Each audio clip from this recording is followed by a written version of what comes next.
بسم الله الرحمن الرحيم. الحمد لله وكفى وسلام على عباده الذين اصطفى. أما بعد، قال الله تبارك وتعالى: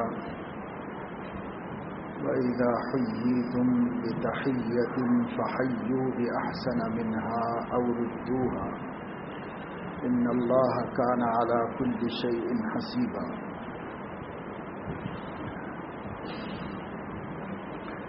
صدق الله العظيم.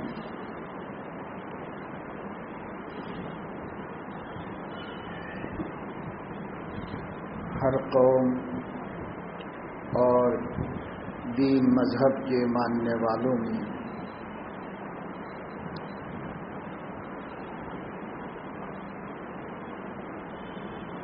آپس کی ملاقاتوں پر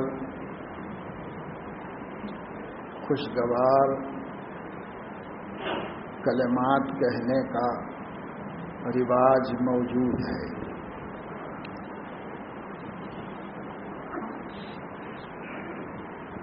ہر دین، ہر مذہب، ہر سوسائٹی کے لوگ جب کسی سے ملتے ہیں تو کوئی بھلی بات ضرور کہتے ہیں. یہ دراصل اس بات کی علامت ہوتی ہے کہ آدمی سامنے والے کو اطمینان دلاتا ہے کہ میں اس سے مانوس ہوں اور اس کا ملنا خوشی کا سبب ہے.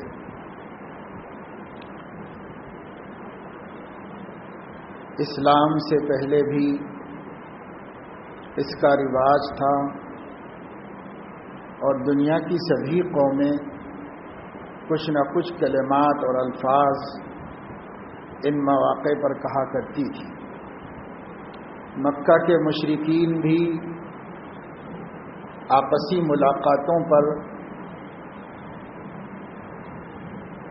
وقت اور حالات کی مناسبت سے کوئی دعائیہ کلمات ضرور کہتے تھے. چونکہ مکہ کے مشرکین اگرچہ شرک و کفر میں مبتلا تھے، لیکن وہ اللہ تبارک و تعالی شانہ کے وجود کے قائل تھے اور اپنے کو سیدنا ابراہیم علیہ السلام کے دین کا وارث سمجھتے تھے. اس لیے کچھ آباء و اجداد سے چلی آئی ایسی چیزیں بھی ان میں موجود تھیں جو توحید کی نشاندہی کرتی تھیں، لیکن وہ خود عملاً مشرک تھے. ملاقات پر وہ لوگ کبھی حیاک اللہ کہتے، اللہ تمہیں زندگی بخشے، اللہ تمہیں حیات دے. صبح کے وقت میں ملاقات ہوتی تو سبحک اللہ بالخیر کہتے، اللہ تمہاری صبح بھلی بنائے، تمہاری صبح اچھی ہو، خیر کے ساتھ ہو. شام میں امساک اللہ بالخیر، مساک اللہ بالخیر کہہ دیا کرتے. یہی تہذیب یورپ میں زبان کی تبدیلی کے ساتھ آج بھی موجود ہے. وہ صبح کو بھلی صبح اور دوپہر کو بھلی دوپہر اور شام کو بھلی دوپہر ہونے کی نیک تمنا ظاہر کرتے. شام کے لیے شام کے الفاظ. جب اسلام آیا اور اس نے بھلی چیزوں کو باقی رکھا، لیکن بھلی چیزوں کے ذرائع بھلے نہیں تھے تو ان کو بدل دیا، یا اس سے کسی خاص قوم کی تہذیب سے مشابہت ہو رہی تھی تو بھی اسلام نے اپنے طریقے کو بدل دیا. کیونکہ اسلام انفرادیت اور خصوصیت کو چھوڑنا نہیں چاہتا. وہ ہر جگہ اپنی امتیازی علامت اور نشان باقی رکھتا ہے. اسی وجہ سے اللہ کے نبی صلی اللہ علیہ وسلم نے دوسری اقوام کے ساتھ تہذیب میں مشارکت کو، مشابہت کو ناپسند فرمائے۔ جیسے عبادتیں ہماری الگ ہیں، کلچر بھی ہمارا اپنا ہونا چاہیے، یہ نبی پاک صلی اللہ علیہ وسلم کی تعلیم تھی۔ یہ اور بات ہے کہ یورپ کی تہذیب کے دل دادا اور اس سے متاثر لوگوں نے اپنی طرف سے یہ غلط بات پھیلا دی کہ اسلام تو صرف مذہب کا نام ہے، تہذیب کا نام نہیں، اور اسلام میں صرف عقائد ہوتے ہیں، عبادتیں ہوتی ہیں، جیسے سارے مذاہب میں عقیدہ اور عبادت ہوتی ہے، لیکن اسلام کلچر کو لوگوں پہ چھوڑ دیتا ہے کہ وہ اپنے اپنے حساب سے کر لیں۔ یہ بات 100% جھوٹ ہے جو یورپ کی تعلیم حاصل کرنے کے بعد جدید تعلیم یافتہ طبقوں نے اور نام نہاد اسلامک اسکالرز نے پھیلائی، ورنہ حقیقت میں کبھی بھی مسلمانوں نے عہد نبوت سے آج تک جو علم رکھتے ہیں انہوں نے ان دونوں میں تفریق نہیں کی۔ اسلام نے جہاں مذہب یعنی عقیدہ و عبادت دی ہے، وہیں اسلام نے کلچر اور تہذیب بھی سپریٹ اپنا ذاتی خصوصی دیا ہے اور دوسروں کے ساتھ مشابہت کو ناجائز قرار دیا ہے۔ اللہ کے نبی صلی اللہ علیہ وسلم نے فرمایا، من تشبہ بقوم فہو منہم، جو جس قوم کی مشابہت اختیار کرے وہ انہی میں شمار کیا جائے گا۔ ظاہر ہے یہ مشابہت شرک میں تو نہیں ہو سکتی کہ کوئی مسلمان مندر جا کے شرک کرنے لگے، ایسا تو نہیں ہو سکتا۔ عقیدوں میں تو نہیں ہو سکتی یہ مشابہت، یہ مشابہت تہذیب میں ہوتی ہے، انسان کی زندگی گزارنے کے طور طریق کے اندر ہوتی ہے، اور اس مشابہت پر آپ صلی اللہ علیہ وسلم نے سختی سے، یہاں تک کہ آپ صلی اللہ علیہ وسلم نے یہ فرمایا کہ اگر کوئی خاص مذہب کا اپنا تہوار ہو، اپنا کوئی عمل ہو، اور اس عمل میں مسلمان جا کر شامل ہو جائیں اور اس کی وجہ سے ان کی جمعیت، ان کا مجمع اضافہ ہو جائے، تو حضور اکرم صلی اللہ علیہ وسلم نے ان شریک ہونے والے مسلمانوں کو اسی مذہب والوں میں شمار کیا۔ ارشاد فرمایا، من کسر سواد قوم فہو منہم، جو کسی دوسری قوم کے مجمع میں اضافہ کرے وہ انہی میں شمار ہوگا، انہی میں شمار ہوگا۔ جیسے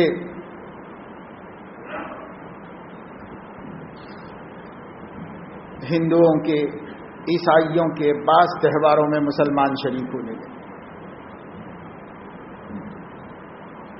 پتنگ اڑانا ہندوؤں کے اپنے ایک تہوار کا حصہ ہے،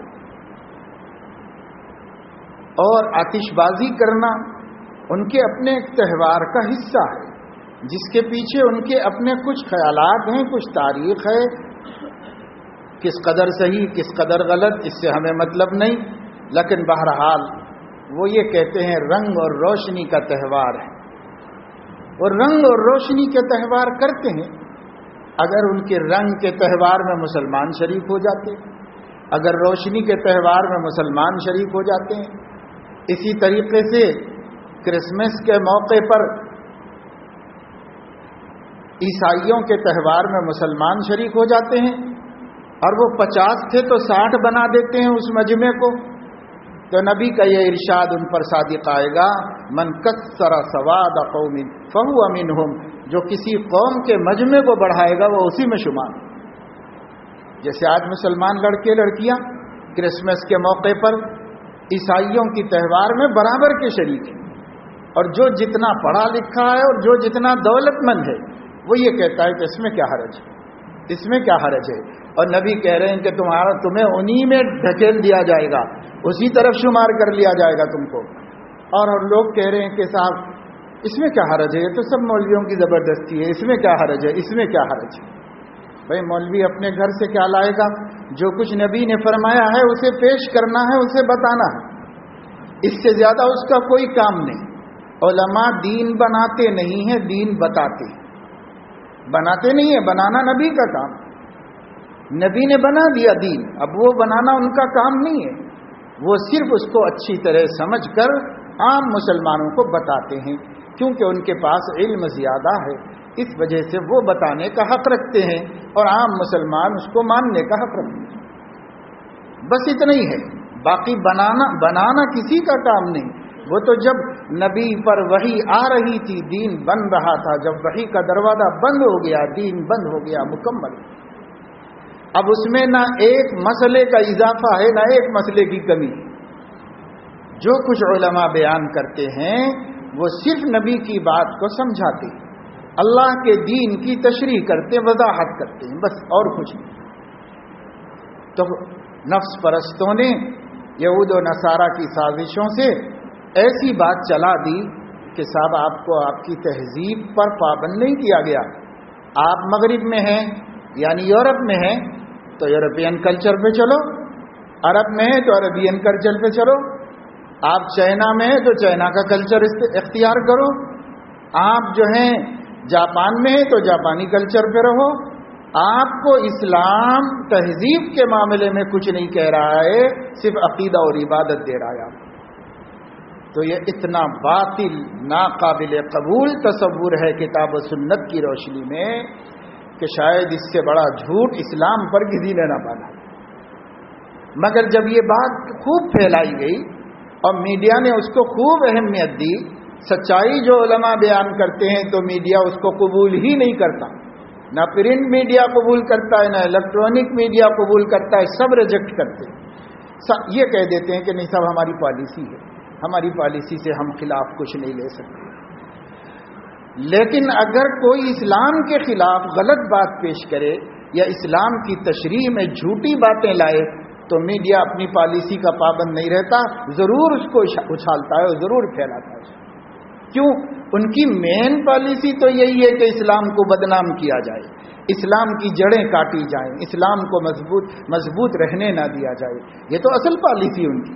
اس لیے اسلام کے بارے میں کوئی غلط تشریح لائے فوراً چھپ جائے, اور اسلام کے بارے میں کوئی صحیح تصور پیش کرے تو اس کو قبول نہیں کیا جائے گا, اسے اس کا پرچار نہیں کیا. اس لیے ہمارا کام یہ ہے کہ ہم دین میڈیا سے نہ سیکھیں, دین علماء سے سیکھیں, کتاب و سنت میں. اور کتاب و سنت کے جو ماہر ہیں دن رات جو اس کو سمجھنے سمجھانے میں مشغول ہیں, آپ ان سے دین سمجھیے.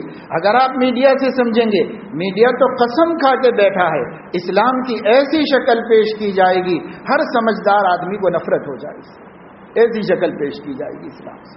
وہ تو طے کر کے بیٹھا ہوا ہے. جو بھی سنجیدہ انسان ہوگا, ارے کیا بھائی اسلام میں ایسا کیوں ہے, ارے اسلام میں ایسی تعلیم کیسے ہے, اسلام میں ایسی تعلیم کیسے ہے. تو آپ کو کیا پتا کہ وہ جو بتایا جا رہا وہ اسلام کی تعلیم ہے؟ کیا واقعی وہ کتاب و سنت میں ہے؟ نہیں. تو اسلام کو غلط پیش کرنا اور حقیقی اسلام کی جڑیں کاٹنا, یہ دو بنیادی مقاصد ہیں موجودہ زمانے کے میڈیا. ان دو بنیادی مقاصد پہ وہ چل رہے ہیں, ہم ان کو کیا الزام دیں؟ ہمارا قصور ہے کہ ہم ان سے دین سیکھ رہے ہیں جو ہمارا دین مٹانے پہ بیٹھے ہوئے ہیں, ہم ان سے دین سیکھ رہے ہیں. تو قصور ہمارا ہے, ان کا تھوڑا بھی, ان کا اپنا مشن ہے, جو بھی کرنا ہے کر. کون کس کو روک سکتا ہے؟ ہر شخص کو آزادی. آپ کا مشن کیا تھا؟ آپ کا مشن اپنے حبیب کے طریقوں کو جاننا, اپنے محبوب کے منشا کو سمجھنا, اپنے آقا کے رستے پہ چلنا, یہ آپ کا مشن تھا. تو آپ ان کے پیچھے پڑ گئے. بہرحال آج مسلمانوں کی تہذیب میں جو بہت ساری باتیں یورپ سے درآمد ہو گئی ہیں, ایک تو میڈیا کی غلط تشہیر کے نتیجے میں, دوسرے مسلمانوں کے دلوں میں سے عشق رسول کے کم ہو جانے کے نتیجے. اگر عشق رسول ہوتا تو ہم تو کسی چیز کو پسند نہیں کرتے, اتنا بھی نہیں پسند کرتے جتنے میں گنجائش نکل سکتی. بعض ایسے احکام ہوتے ہیں جس میں کچھ گنجائش نکل سکتی ہے علماء کے پاس, لیکن عشق تو اس کو بھی پسند نہ کرتا. جیسے حضرت حذیفہ ابن یمان رضی اللہ تعالی عنہ اس زمانے کے انتہائی ترقی یافتہ ملک ایران گئے, جو اس زمانے کے سارے ملکوں میں سب سے مہذب ملک کہلایا جاتا تھا, جیسے آج یورپ کو, امریکہ کو سب سے مہذب ملک کہا جاتا ہے. گو تہذیب کی تعریف صادق آئے یا نہ آئے, لیکن زبانوں پہ تو یہی ہے. اس زمانے میں ایران سب سے مہذب ملک کہا جاتا تھا اور سب سے ترقی یافتہ ملک کہا جاتا تھا. اس کی فورس بھی بہت طاقتور تھی، اس کا نام بھی بہت روشن تھا، اس کا ڈر بھی سارے دنیا میں پھیلا ہوا تھا. وہاں پر ایک صحابی رسول گئے، پہلے سے بھی وہاں کچھ مسلمان پہنچ چکے تھے. صحابی کے اکرام میں کچھ مقامی لوگوں کے ساتھ دسترخوان بچھا، کھانا نکالا گیا. صحابہ جو حجاز کے رہنے والے تھے وہ تو آٹا چھاننا بھی نہیں جانتے تھے، وہ تو چکی میں پیس لیتے تھے، ویسے ہی روٹی بنا کے کھا لیتے تھے. اب ایران میں آٹا چھانا جاتا تھا، پتلی پتلی روٹیاں بنائی جاتی تھی. کھانے پر بیٹھے تو ہاتھ سے ایک روٹی، ایک لقمہ صحابی رسول کے چھوٹ کر دسترخوان پہ گر گیا. بازو جو بیٹھے ہوئے تھے انہوں نے ان سے کہا کہ حضرت، اس ملک میں گرے ہوئے لقمے کو اٹھانا معیوب سمجھا جاتا ہے. لوگ اسے تہذیب کے خلاف سمجھتے. لقمہ نیچے گر گیا تو اٹھا کے کھا لے. کیا آدمی اتنا کنگال مفلس محتاج ہو گیا ہے کہ گرا ہوا لقمہ بھی نہیں چھوڑ سکتا، اس کو بھی اٹھا کے کھا لیتا ہے؟ انہوں نے چپکے سے بتایا یہاں کے لوگ اس کو اچھا نہیں سمجھتے کہ گرا ہوا لقمہ اٹھا کے کھائیں. معزز شریف لوگ جو گر جاتا ہے اسے چھوڑ دیتے.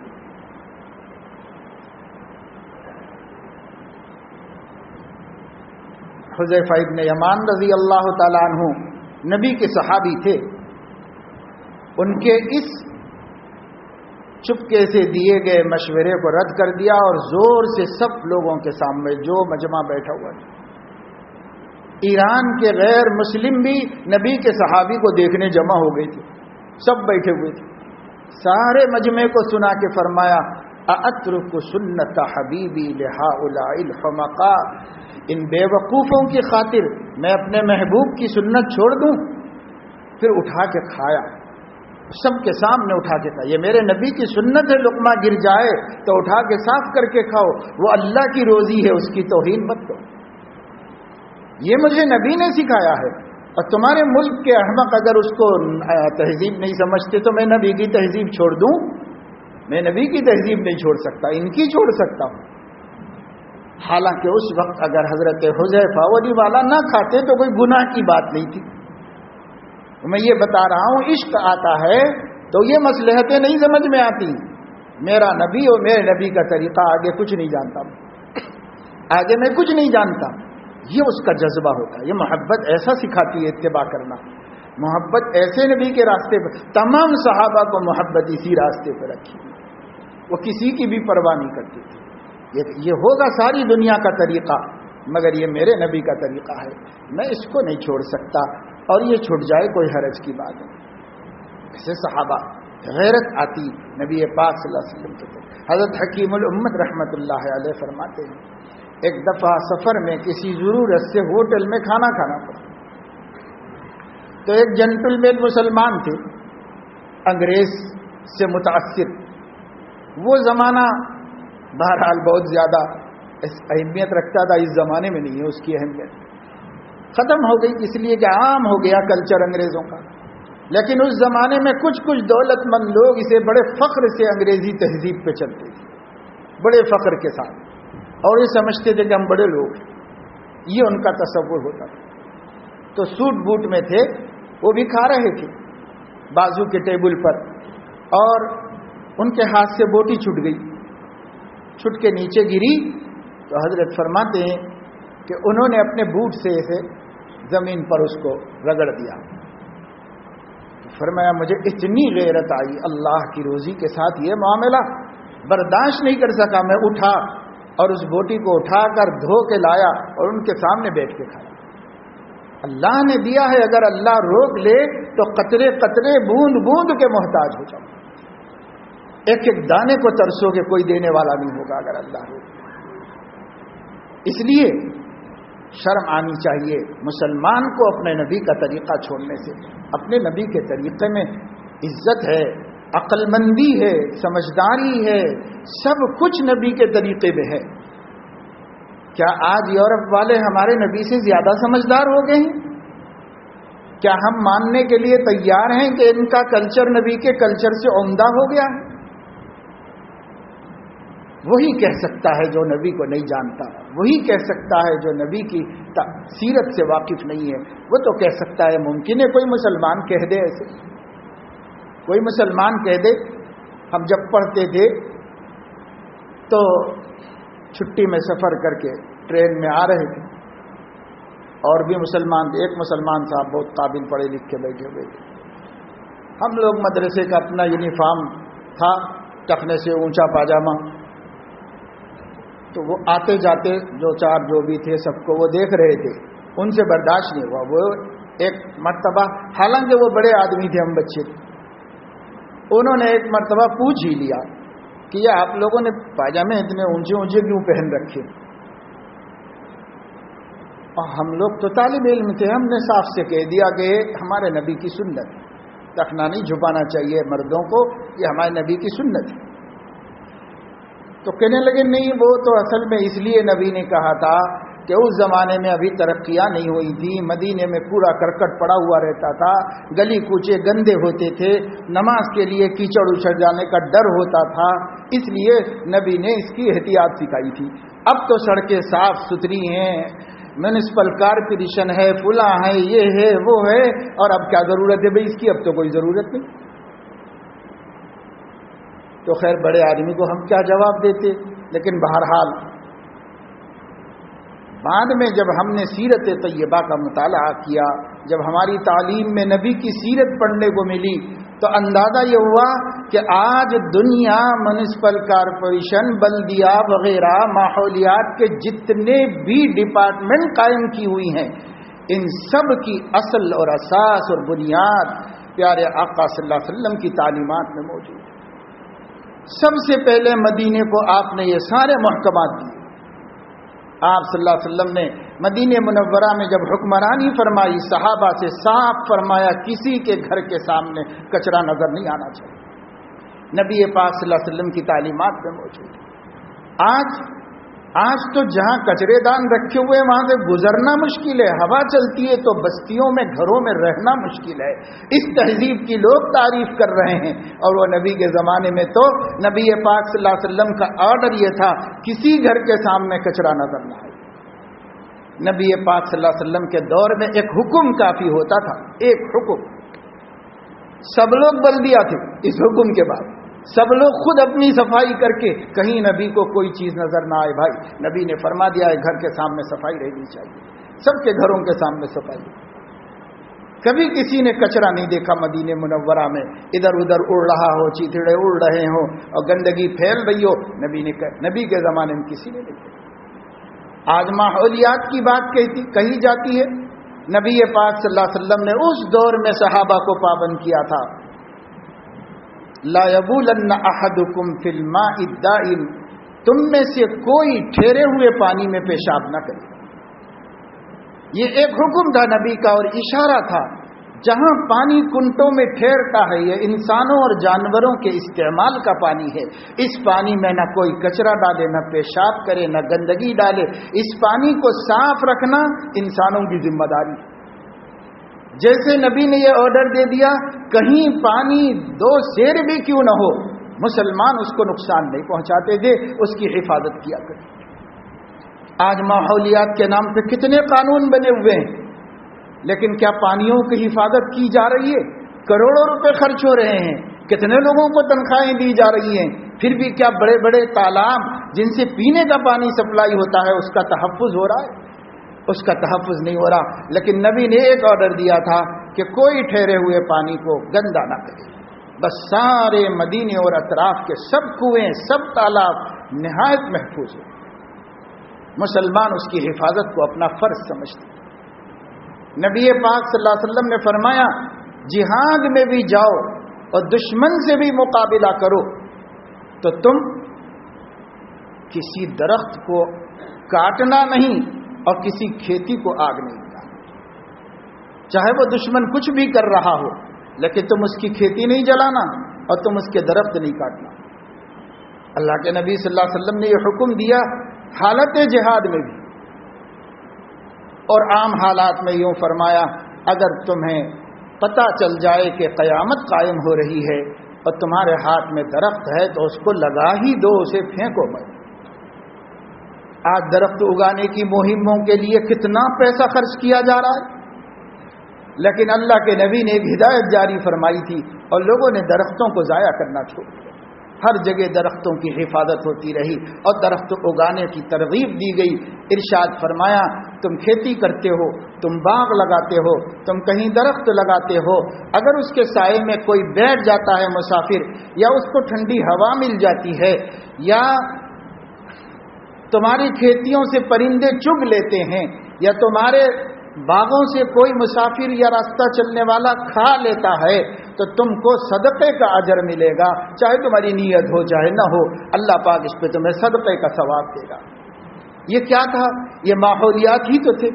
حضور علیہ الصلوۃ والسلام قدرت کے کارخانے میں تصرفات کر کے اس کی برکتوں سے محروم ہونے سے صحابہ کو محفوظ کر رہے تھے، سکھا رہے تھے دیکھو قدرت کا کارخانہ خراب مت کرو، اس سے تم خود محروم ہو جاؤ گے، پولیوشن ہو جائے گا، آکسیجن کی کمی ہو جائے گی، صحتیں برباد ہو جائیں گی، یہ ہو جائے گا وہ ہو جائے گا۔ یورپ روزانہ لیبوں میں کروڑوں روپے برباد کر کے جو بات کہتا ہے، ہمارے نبی نے خدا کی دی ہوئی سمجھ سے امت کو باتیں بتائی، ساری باتیں بتا دی، اور وہی ساری باتیں آج موجود ہیں۔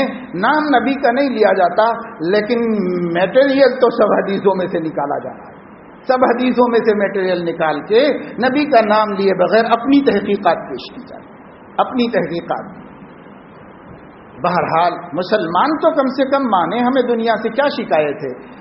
آپ کیوں نہیں مانتے؟ آپ بھی یہی سمجھتے ہیں فلاں نے ایسی بات لکھ دی، فلاں نے ایسا آرٹیکل لکھا، فلاں نے ایسا، ارے کہاں سے لکھا؟ تمہارے نبی نے اس سے پہلے بتا دیا، آپ کو پتہ ہی نہیں تو کیوں نہیں ہے؟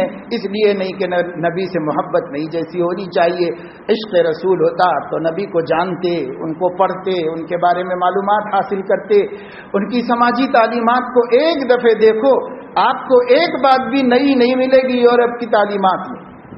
سماجی تعلیمات جو نبی نے دی ہیں ایک دفعہ پڑھو، ضمیر کہے گا کوئی نئی بات دنیا نہیں کہہ رہی ہے، سب ہمارے نبی پہلے کہہ چکے، سب باتیں وہی ہیں۔ لیکن ہمیں علم نہیں نا، اور علم کا شوق بھی نہیں رہا اس زمانے میں، علم کا شوق بھی نہیں رہا کہ ہم دین کا کچھ علم حاصل کریں، اس کا شوق بھی نہیں رہا۔ اس لیے تحیہ کے بارے میں قرآن کی یہ آیت کہہ رہی ہے اذا حییتم بتحیۃ، جب بھی کوئی تم کو مبارکبادی کے الفاظ کہے، فحیوا باحسن منها، تو تم اس کے جواب میں اس سے بہتر بات کرو، اور ردوها، یا اسی کو لوٹا دو۔ اس حکم کا عملی نمونہ رسول اللہ صلی اللہ علیہ وسلم نے اس طرح پیش کیا کہ حیاکم اللہ، سبحکم اللہ، مساکم اللہ، یہ سب چھوڑو، سب سے جامع بات میں سکھا دیتا ہوں جو اسلام کی خصوصیت ہوگی، اور پچھلی تہذیبوں میں سے کچھ مت لو، اسلامی خصوصیت سے یہ تم تعلیم حاصل کر لو، وہ یہ کہ جب بھی کوئی مسلمان تم کو دکھائی دے، تم جانتے ہو یا نہیں جانتے، بس مسلمان ہونا کافی ہے اس کا، تو اس سے کہو السلام علیکم، یہ السلام علیکم، ہر طرح کی سلامتی تحفظ تمہیں نصیب ہو اللہ کی طرف سے، بس یہ کو۔ اس میں بہت سی باتیں آ گئی، اتنی آ گئی کہ کسی جملے میں جو عرب میں رائج تھا ایک ہی بات تھی، ہر جملے میں ایک دعا تھی، ایک بات تھی، اور اس جملے میں تمام دعائیں آ گئیں، جی تمام بھلی باتیں اس میں آ گئی۔ السلام علیکم، اللہ پاک آپ کو سلامتی نصیب کرے۔ شارحین حدیث کہتے ہیں اس کے اندر یہ بھی ہے کہ کہنے والا ملنے والے سے یوں کہہ رہا ہے کہ میرے شر اور میرے ضرر سے بھی آپ محفوظ ہیں، مجھ سے مل کے آپ کو کوئی خطرہ نہیں، مجھ سے مل کے کوئی صورتحال پیش آئے آپ کوئی نقصان اٹھا کے نہیں ہٹیں گے اس جگہ سے۔ السلام علیکم، میری شرارت سے آپ محفوظ ہیں، میرے نفس کی ضرر سے آپ محفوظ ہیں، میری زبان کی ضرر سے آپ محفوظ ہیں، میرے ہاتھ کے ضرر سے آپ محفوظ ہیں، میری زبان کے ضرر سے آپ محفوظ ہیں۔ آپ یہاں سے کوئی گالی سن کے نہیں ہٹیں گے، آپ یہاں سے مار کھا کے نہیں ہٹیں گے، آپ یہاں سے ذلیل ہو کے نہیں ہٹیں گے، آپ محفوظ ہیں، سلامتی میں ہیں۔ میں ایسا دوست ہوں اور ایسا ساتھی ہوں۔ السلام علیکم، آپ محفوظ ہیں، بالکل آپ کو کوئی ضرر نہیں، کوئی خطرہ نہیں۔ اسلام نے ان تمام تصورات کو جوڑ کر کے السلام علیکم سکھایا۔ وہ بھی کہے گا اس کے جواب میں وعلیکم السلام، تو اس سے بھی یہ محفوظ، اس سے بھی یہ محفوظ۔ اگر انسان سلام کے مفہوم کو سامنے رکھ کر آپس میں ملاقات کرے تو اس سے بد تہذیبی کا صدور ہی نہیں ہو سکتا، اپنی ملاقاتوں میں بد تہذیبی کا صدور ہی نہیں ہو سکتا۔ اب تو عرب میں بھی تہذیب بدل رہی، تقریباً بدل گئی ہے اور بدلتی ہی چلی جا رہی ہے، لیکن پہلے پہل آج سے کوئی 25-26 سال پہلے میں سعودی عرب گیا تو اس وقت میں اگر کوئی حادثہ کہیں پر پیش آتا تو جو پولیس کی بیان آ کے رکتی تھی وہ فوراً پولیس والے اتر جاتے تھے، تو حادثہ کرنے والا اور حادثے سے متاثر ہونے والا جو بھی ان کے سامنے ہوتا تھا اس کو وہ سب سے پہلے السلام علیکم، سب سے پہلے السلام علیکم۔ اور کوئی تکلیف آپ کو پہنچ گئی، آپ کو پہنچ گئی، اس کی پہلے تکلیف دیکھی جاتی تھی کہ سرے دست ان متاثرین کی تکلیف کیا ہے، اس کی تکلیف دور کر، اس کی عافیت پوچھتے تھے، اس کی خیر خیریت پوچھ کر اس کے بعد پھر کیا مقدمہ ہے، کیا مسئلہ ہے، کیا انٹرویوز کرنا ہے، سب بات ہے۔ لیکن پہلے وہ ایک مسلمان ہونے کی حیثیت سے دوسرے مسلمان کا جو حق اسلام تھا وہ ادا کرتا۔ یہ حق اسلام ہے کہ پہلے اس کی چوٹ کو پوچھو، پہلے اس کے زخم کو معلوم کرو، پھر اس کے بعد کون مجرم ہے، کون غلطی پر ہے، کس کو سزا ملنی چاہیے، یہ سب ہوگا عدل اور انصاف، لیکن بعد میں پہلے تو آپ سلامتی پیش کرو۔ اب جب پولیس والا آئے اور آ کر آپ کے سامنے کھڑے ہو کر السلام علیکم کہے، کیسے ہو بھائی، کہیں چوٹ تو نہیں، کوئی زخم تو نہیں، علاج کی ضرورت تو نہیں، تو اس پولیس والے سے محبت ہوگی یا نفرت؟ لا محالہ رعایا کو اس سے محبت پیدا ہو جائے کہ بھائی یہ لوگ ہمارے محسن ہیں، خیر خواہ۔ یہ تہذیب یورپ میں اب بھی موجود ہے، یورپ میں یہ تہذیب اب بھی موجود ہے کہ وہ انسانیت کا ثبوت پہلے دیں گے اور اپنی ذمہ داریوں کو بعد میں پورا کریں۔ پہلے انسان، اس کے بعد جو قانون، اس کے بعد سب، لیکن پہلے ہم دونوں انسان ہیں۔ انسان ہونے کا حق ادا کرو، انسان ہونے کا حق ادا کرنے کے بعد پھر قانون، اس پر ان کے ہاں عمل ہے، اور اسی وجہ سے لوگ انتظامیہ سے نفرت نہیں کرتے، تعاون کرتے۔ خیر، اسلام نے بہرحال یہ تعلیم دی کہ کسی سے ملو پہلے السلام علیکم، السلام علیکم، آپ ہم سے محفوظ ہیں، آپ ہم سے مامون ہیں، ہم کو بہتر آدمی پائیں گے آپ، یہ کہو۔ تو قرآن کہتا ہے اگر کوئی آپ کو السلام علیکم کہے تو آپ اتنا ہی مت کہو، اس لیے کہ احسان کا کچھ بڑھ کر احسان سے بدلہ ہونا چاہیے۔ جب انہوں نے السلام علیکم کہا تو آپ وعلیکم السلام ورحمۃ اللہ کم سے کم اتنا کہو، وبرکاتہ یہ بھی کہہ دو۔ اور اس کے آگے تو نبی نے چونکہ تعلیم نہیں دی، اس لیے یہ کامل یہی سلام، احسن فحیوا باحسن منها، اس سے اچھا تو اس سے اچھا بس یہی ہے، وعلیکم السلام ورحمۃ اللہ وبرکاتہ۔ ایک صاحب آئے، انہوں نے حضور علیہ الصلوۃ والسلام کو سلام کیا، السلام علیکم یا رسول اللہ۔ آپ نے فرمایا عشر۔ دوسرے نے آ کر کہا السلام علیکم ورحمۃ اللہ، آپ نے فرمایا 20۔ تیسرے نے آ کر کہا السلام علیکم ورحمۃ اللہ وبرکاتہ، آپ نے فرمایا 30۔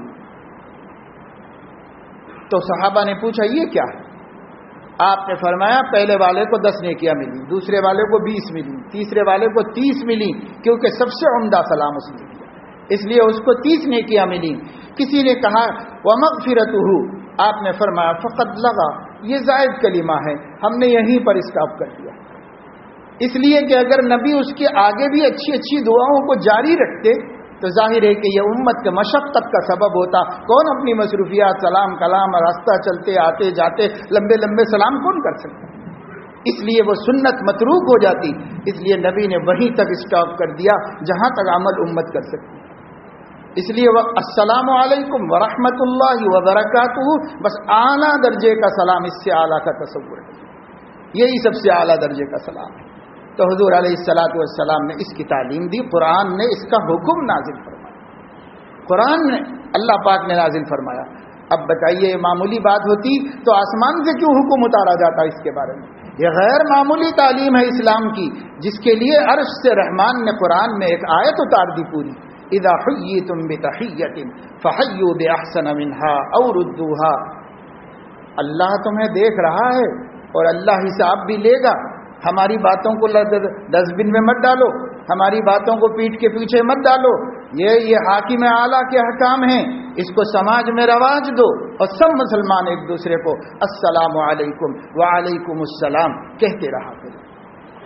فرمایا رسول اللہ صلی اللہ علیہ وسلم نے کوئی شخص اس وقت تک جنت میں نہیں جا سکتا جب تک کہ وہ مومن نہ ہو، اور کوئی شخص اس وقت تک مومن نہیں ہو سکتا جب تک کہ آپس میں ایک دوسرے سے محبت نہ رکھے. اور کسی شخص کی محبت ثابت نہیں ہو سکتی جب تک کہ ایک دوسرے کو السلام علیکم وعلیکم السلام نہ کہتے رہیں.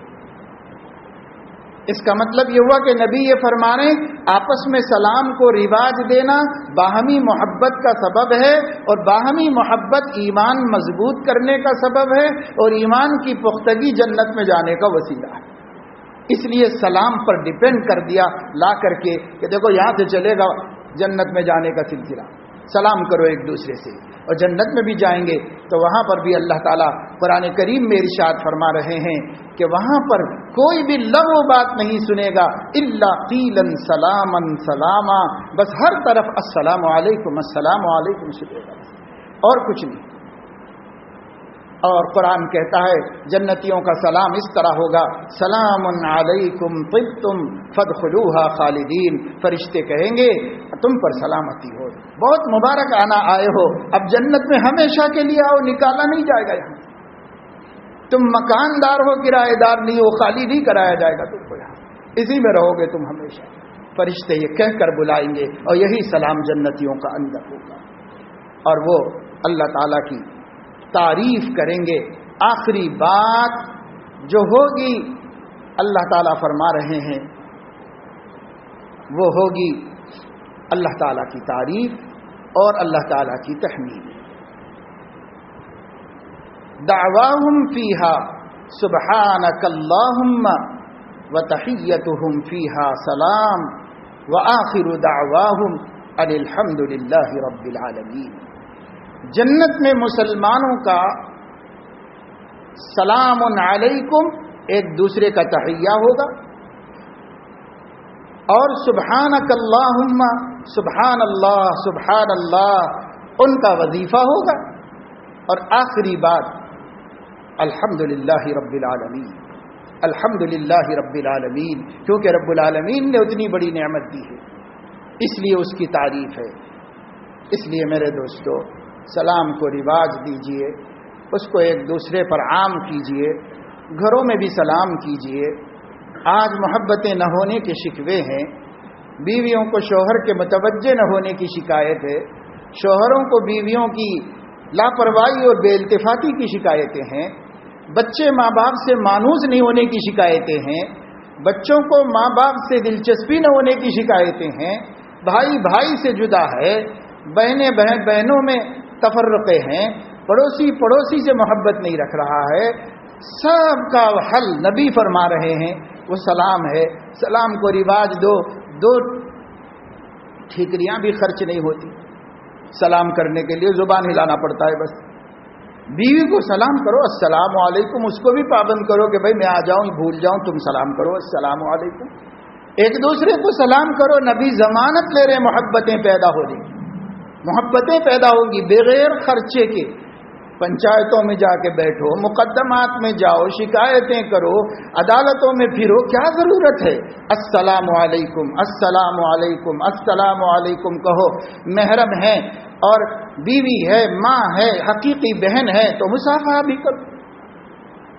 بس تصافحوا تحابوا، مصافحہ کرو، محبت بڑھاؤ. کیوں نہیں محبتیں بڑھا لیتے؟ محبت نہیں بڑھاتے۔ ایک دسترخوان پر کھاؤ، ایک پلیٹ میں کھاؤ، محبت پیدا ہوگی۔ 1000 روپے خرچ کر کے بیوی کو محبت مائل نہیں کر سکتے جتنا کہ تم نبی کے اس حکم پر عمل کر کے کر سکتے ہو کہ بھئی ایک پلیٹ میں کھاؤ، ایک دسترخوان پہ بیٹھ کے کھاؤ، ساتھ میں کھانا کھاؤ، سلام کرو، مصافحہ کرو۔ پھر دیکھو میاں بیوی میں کیسی محبتیں پیدا ہوتی ہیں۔ ساری دنیا جھوٹی ہو سکتی، نبی کی بات غلط نہیں ہو سکتی۔ کر کے تو دیکھے مسلمان اس پر عمل، اس سے محبت پیدا ہو جائے گی۔ اور یہ محبت کا نبی پاک صلی اللہ علیہ وسلم نے طریقہ، حضور علیہ السلام صدیقہ عائشہ نے پانی پیا پیالے کے اندر، حضور صلی اللہ علیہ وسلم فرما رہے عائشہ پورا نہ پی لینا، تھوڑا بچا دینا پانی سے۔ تو حضرت عائشہ نے تھوڑا سا بچا دیا۔ جب بچا دیا تو فرماتی ہے نبی نے اپنے ہاتھ میں لے کر اس طرف سے پیا جس طرف سے میں نے پیا تھا۔ کیا ایسا کریں گے تو بیوی کو محبت نہیں ہوگی؟ نہیں، ہم بڑے مہذب لوگ ہیں، ایسا کریں گے تو شرم آئے گی۔ کیا اپنے نبی سے بھی زیادہ مہذب ہو گئے؟ نعوذ باللہ من ذالک۔ نبی نے اپنے گھر میں الفت محبت اس طرح پیدا کری۔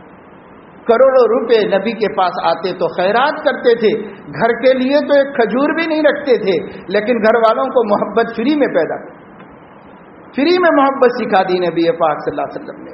یا لا کے جما رہے ہیں لاکھوں کا کہ بھائی بیوی ذرا خوش رہے، تو خوشی نہیں رہتی، 4 دن کو روٹتی ہے۔ وہ طریقے کیوں نہیں اختیار کرتے جو نبی نے ہم کو فری میں دیے؟ وہ کیوں نہیں اختیار کرتے؟ اس کو بھی تو اختیار کرو۔ تو جو ہم پڑھے لکھے آدمی، شرم آتی ہم کو ایسا کرنے سے، کیا اللہ کے نبی صلی اللہ علیہ وسلم نے جوانی میں حضرت عائشہ رضی اللہ تعالیٰ عنہا کے ساتھ رات کے وقت میں مدینے کی ایک سڑک پہ دوڑ لگائی اور کہا عائشہ اچھا چلو دیکھیں تم آگے نکلتی ہو کہ میں آگے نکلتی۔ دوڑ لگائی نبی پاک صلی اللہ علیہ وسلم نے، اور اس کے بعد حضور ظاہر ہے کہ مرد آدمی تھے، آگے نکل گئے۔